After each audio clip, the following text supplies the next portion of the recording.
You promised me my money was safe." Margaret's voice shook as she confronted the man who had stolen her life savings. "How could you do this to me? Let us know in the comments where you're watching from. We love seeing how far our stories reach." 4 months earlier, 76-year-old Margaret Chen had been enjoying a peaceful Saturday morning in her garden when the phone rang. After 40 years of teaching 3rd grade, Margaret treasured her quiet retirement routine, tending her roses, reading mystery novels, and video calling with her scattered family members. Mrs. Chen came a warm, professional voice when she answered. "My name is Richard Blackwood from Premier Financial Advisors. I hope I'm not catching you at a bad time." Margaret almost hung up immediately. She'd received countless sales calls over the years and had little patience for them. But something about Richard's tone was different, respectful, unhurried, genuinely concerned. "I'm calling because you've been specifically recommended to me by one of my clients who knows you from St. Mary's Church," Richard continued. "She mentioned you might be interested in learning about some exclusive investment opportunities that could significantly increase your retirement income." Margaret frowned. She attended St. Mary's regularly, but couldn't imagine who might have given out her information. "Who exactly recommended me?" "Mrs. Patterson mentioned she'd spoken with you about financial planning," Richard said smoothly. "She's been thrilled with the returns on her investments, averaging 22% annually over the past 3 years. Margaret's interest sparked, despite her caution.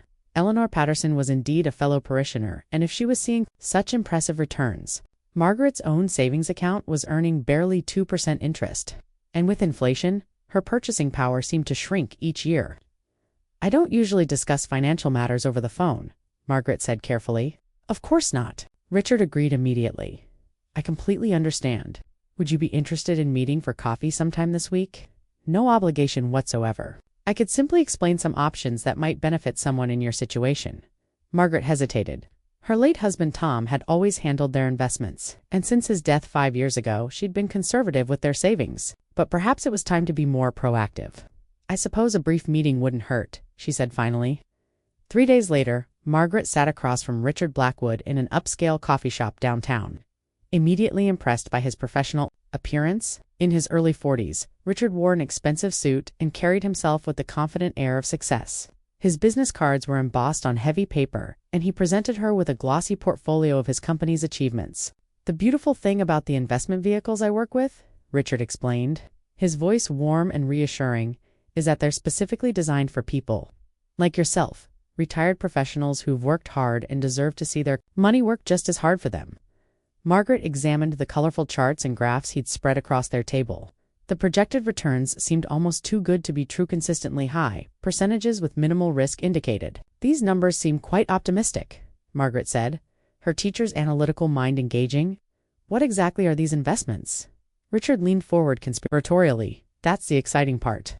These are private equity opportunities that aren't available to the general public. Think of them as exclusive investment clubs that only accept a limited number of qualified participants." He went on to explain complex-sounding strategies involving international markets, commodity futures, and proprietary algorithms. Margaret found herself both intrigued and overwhelmed by the financial jargon. "I understand this might seem complicated," Richard said, seeming to sense her confusion. "That's exactly why people hire professionals like me. I handle all the technical details while you simply enjoy the profits." Before Margaret could respond fully, Richard pulled out his phone and scrolled through what appeared to be client testimonials. "Listen to what Mrs. Patterson wrote to me just last week," he said, reading from the screen. "Richard, I can't thank you enough. The returns on my investment have allowed me to take that European cruise I'd been dreaming about." Margaret felt a flutter of excitement. Eleanor had indeed mentioned a recent trip to Europe, though she'd never specified how she'd afforded it. "What kind of initial investment are we talking about?" Margaret asked. "For someone with your background and savings level, I'd recommend starting with $50,000, Richard said casually. "That gives you access to the higher tier opportunities with the best return potential." $50,000. Margaret's stomach tightened. That was a significant portion of her savings, more money than she'd ever invested at one time. "That seems like quite a lot to start with," she said. Richard nodded understandingly. "I appreciate your caution, Mrs. Chen. It's exactly that kind of careful thinking that makes you an ideal client. But consider this: at your current savings rate, that $50,000 will earn you maybe $1,000 per year. With my program, you could see returns of $10,000 to $12,000 annually." The mathematics were compelling, Margaret had to admit. And Richard seemed so knowledgeable, so professional. "Could I start with a smaller amount?" she asked. Perhaps 25,000? Richard appeared to consider this, then shook his head regretfully. Unfortunately, the minimum threshold for these particular opportunities is 50,000. The investment pools require that level of participation to access the institutional rates. Margaret left the coffee shop with Richard's business card and a promise to consider his proposal. Over the next few days, she found herself constantly thinking about the potential returns. Her monthly expenses seemed to increase each year, and the security of additional income was appealing. When Richard called to follow up, Margaret surprised herself by agreeing to visit his office to discuss the details further. Premier financial advisors occupied an impressive suite on the 20th floor of a downtown high-rise. Richard's personal office featured floor-to-ceiling windows overlooking the city, expensive furniture, and walls lined with certificates and awards. Margaret felt reassured by the obvious success and legitimacy of the operation. "I've prepared some paperwork for your review," Richard said, presenting her with a thick folder. "These documents outline the specific investment vehicle I'd recommend. For your portfolio." Margaret tried to read through the papers, but the legal language was dense and confusing. Terms like derivative instruments and offshore holding companies swam before her eyes. "This is quite complex," she admitted. "That's exactly why you need professional guidance," Richard assured her. "The important thing to understand is that your initial investment will be allocated across multiple high-yield opportunities, with returns compounded quarterly." He walked her through several documents, his finger pointing to highlighted sections that seemed to guarantee her principal would be protected while generating substantial profits. "One thing I want to emphasize," Richard said, his tone becoming more serious, "is the confidential nature of these investments. Part of what makes them so profitable is their exclusivity. My clients agree not to discuss the specific details with others, including family members who might not understand the sophisticated strategies involved." Margaret felt a slight unease at this request. "Why the secrecy?" "It's not secrecy." "Exactly," Richard clarified quickly. "It's more about protecting the integrity of the investment pools. If too many people learned about these opportunities, they'd become overcrowded and the returns would suffer.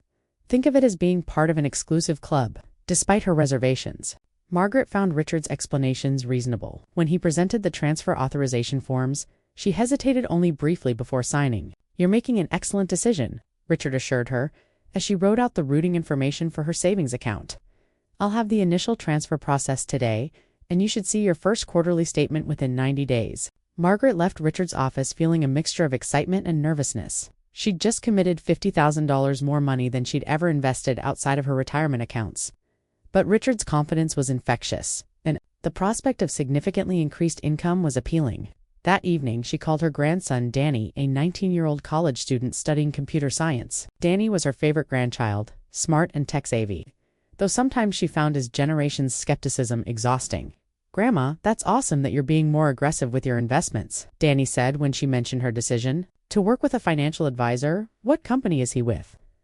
"Premier Financial Advisors," Margaret replied. "They specialize in exclusive investment opportunities." There was a pause on the other end of the line. "Exclusive how?" Margaret repeated some of Richard's explanations about private equity and offshore opportunities. She could sense Danny's growing skepticism even through the phone. "Grandma, that sounds kind of sketchy," Danny said carefully. "Legitimate investment. Firms don't usually require secrecy agreements. And 22% annual returns. That's way higher than normal market rates." Margaret felt defensive. "Richard is very professional, Danny. His office is in a prestigious building, and he has many satisfied clients." "I'm sure he seems professional," Danny said, "but con artists often do. Would you mind if I looked up this company online?" "I don't think that's necessary," Margaret said, feeling slightly offended. "I'm perfectly capable of making my own financial decisions." Danny backed down, but Margaret could hear the concern in his voice as they ended the call. She tried to dismiss his worries as youthful cynicism, but a small seed of doubt had been planted. Over the following weeks, Richard maintained regular contact with Margaret, calling weekly to update her on market conditions and her portfolio's progress. His explanations were always complex and filled with financial terminology that sounded impressive, even when Margaret didn't fully understand it. "Your investments are performing beautifully," Richard would say. "The algorithms are detecting excellent entry points in the commodities markets, and the currency hedging is protecting against volatility." Margaret began to feel more confident about her decision. Richard clearly knew what he was doing, and his regular updates suggested her money was being actively and skillfully managed. The first sign of trouble came in month 2, when Margaret expected to receive her quarterly statement. When she called Richard's office, his secretary explained, that the statements had been delayed due to system upgrades. "Richard asked me to assure you that everything is proceeding normally," the secretary said. "The delay is purely administrative." Margaret accepted this explanation, though she felt disappointed not to see concrete evidence of her investments' growth. When she mentioned this to Danny during their weekly call, her grandson's concern returned. "Grandma, you should have received some kind of documentation by now," Danny said. "Even if it's just a preliminary report," Richard explained. About the system upgrades, Margaret replied, but she was beginning to share Danny's unease. "Would you mind if I did a little research on this company?" Danny asked. "Just to put my mind at ease." This time, Margaret agreed. She was starting to feel anxious about the lack of documentation and Danny's technical skills might provide reassurance. What Danny discovered over the next few days sent chills through both of them. Premier Financial Advisors wasn't registered with the Securities and Exchange Commission. Richard Blackwood's supposed credentials couldn't be verified through any legitimate financial industry databases. Most troubling of all, Danny found online complaints from other elderly investors who claimed Richard had stolen their money through fake investment schemes. "Grandma, I think you need to see this," Danny said when he arrived at Margaret's house with a folder full of printouts. Margaret's hands trembled as she read through the documentation Danny had compiled. Complaint after complaint from people, describing experiences nearly identical to her own, the initial contact, the promises of exclusive opportunities, the requests for secrecy, and ultimately the disappearance of their investments. "This can't be right," Margaret whispered. "Richard's been calling me regularly. He's been managing my portfolio." Danny's expression was gentle but serious. "Grandma, I don't think there is a portfolio. I think he's been lying to you." The truth hit Margaret like a physical blow. She'd been scammed. Her $50,000 money she and Tom had saved over decades was gone. "I've been so stupid," she said, tears starting to flow. "How could I have fallen for this?" Danny moved to sit beside her on the couch, putting a comforting arm around her shoulders. "You're not stupid, Grandma. These people are professionals at manipulation. They know exactly how to target people and gain their trust." "What am I going to do?" Margaret asked. "That money was supposed to last me for years." "We're going to fight back," Danny said firmly. "We're going to expose this guy and try to get your money back." Over the next several days, Danny helped Margaret piece together the full scope of Richard's deception. They discovered that the office address was legitimate, but Richard was subleasing a small space and using the building's prestigious address to create an impression of success. The certificates and awards on his walls were fake, printed from templates Danny found online. Most shocking of all, Eleanor Patterson from church had no idea her name had been used. When Margaret called her, Eleanor was horrified to learn about the scam. "I never spoke to any financial advisor about you," Eleanor said. "And I certainly haven't been on any European cruise. I've been struggling to make ends meet just like everyone else." Danny worked with Margaret to document every interaction she'd had with Richard: phone calls, meetings, signed documents, and bank transfers. They also researched other victims and discovered that Richard's scam was more extensive than they'd initially realized. "We need to be smart about this," Danny told his grandmother. "If we just call and accuse him, he'll probably disappear. We need to catch him in the act." Danny's plan was elegant in its simplicity. Margaret would call Richard and express interest in making an additional investment, claiming she'd received an inheritance from a relative. They would arrange a meeting, but this time Danny would be present with recording equipment to capture Richard's admissions. "Are you sure you're up for this, Grandma?" Danny asked. "It might be emotionally difficult to pretend everything's normal." Margaret's jaw was set with determination. "That man stole my money and probably ruined other people's lives. I want to help stop him." To make their plan more credible, Danny arranged for a legitimate financial advisor named Sarah Martinez to participate.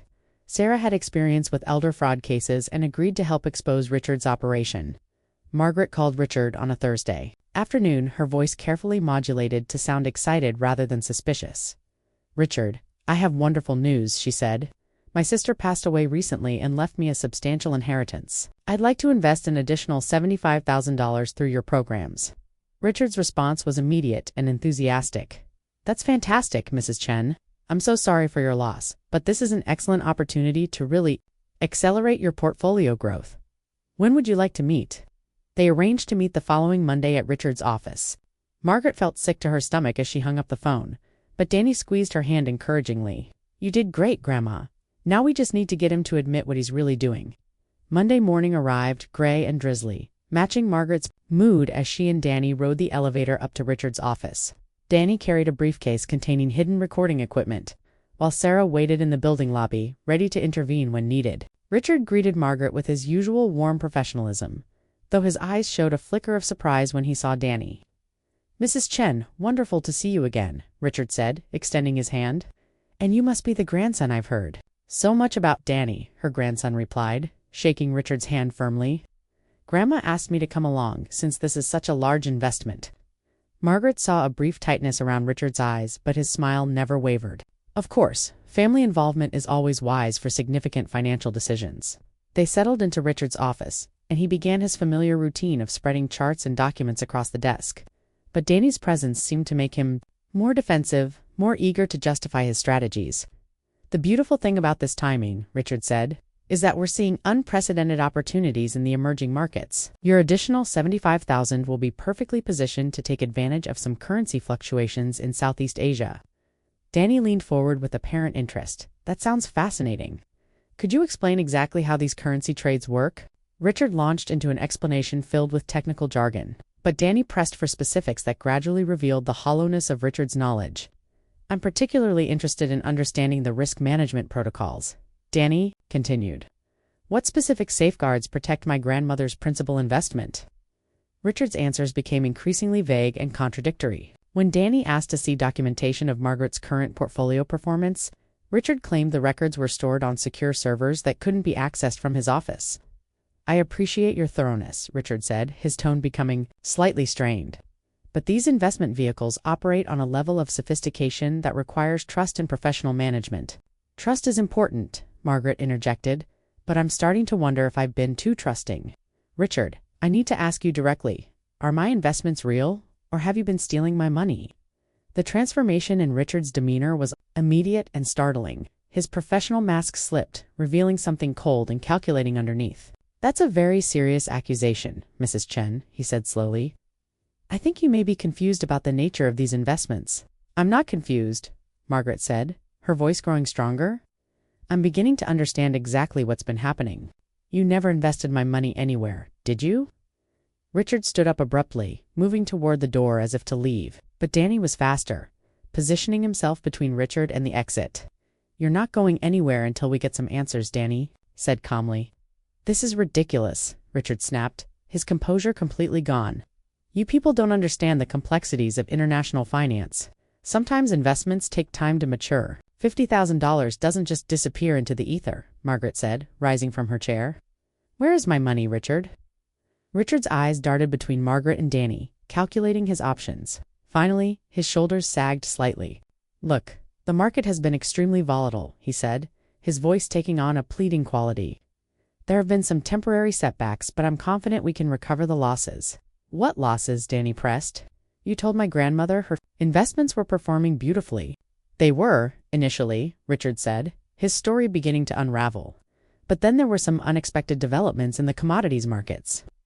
Margaret watched as Richard continued to fabricate explanations, his lies becoming more desperate and contradictory with each sentence. She felt a strange sense of clarity as she realized how thoroughly he'd manipulated her. "You're admitting that my money is gone," she said quietly.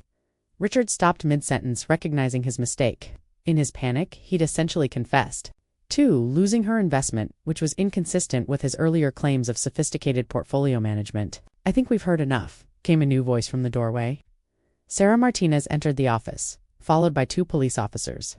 Richard's face went white as he realized the trap he'd walked into. The recording equipment had captured his admissions, and Sarah had been monitoring the conversation from the hallway.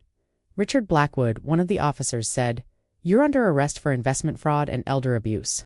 As the handcuffs clicked around Richard's wrists, he made one last desperate appeal to Margaret. "Mrs. Chen, you have to understand. I never meant for this to happen. The investments were real initially, but the markets turned against us."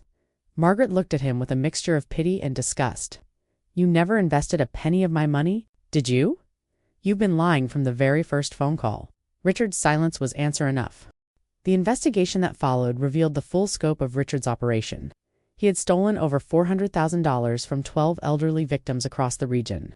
His office was just a rented space, and his professional credentials were entirely fabricated.